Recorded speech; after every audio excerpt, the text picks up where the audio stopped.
नमस्कार सर्वांना. आज आपण बघणार आहोत अगदी चविष्ट, पौष्टिक आणि अगदी झटपट होणारा मसूर भात. ही रेसिपी एकदा करून पाहिली तर पुन्हा पुन्हा बनवून खाल अशी ही रेसिपी आहे. घरच्या घरी साध्या साहित्यांपासून बनणारा स्वादिष्ट मसूर भात आज मी तुमच्यासोबत शेअर करणार आहे.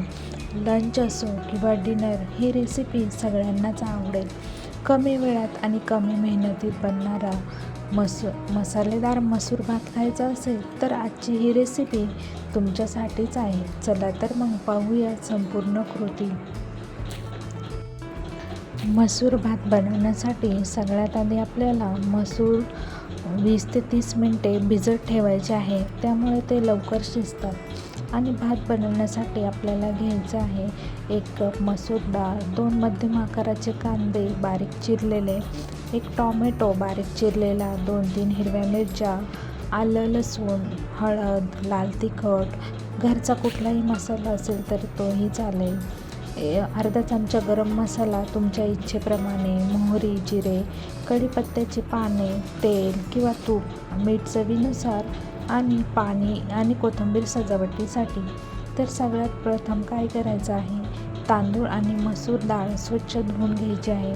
मसूर डाळ 20 ते 30 मिनिटे भिजत ठेवायची आहे, त्यामुळे ती तांदूळसोबत लवकर शिजेल. कांदा, टोमॅटो, मिरच्या चिरून ठेवायच्या आहे. त्यानंतर कुकरमध्ये तेल किंवा तूप गरम करायचे आहे. त्यामध्ये जिरे आणि मोहरी घालून घ्यायची आहे. ती तळल्यावर त्यामध्ये कढीपत्ता टाकायचा आहे. चिरलेला कांदा घालून हलका सोनेरी होईपर्यंत चांगला परतवायचा आहे. नंतर त्यामध्ये हिरवी मिरची, आलं लसूण घालून 1 मिनिट परतून घ्यायचं आहे.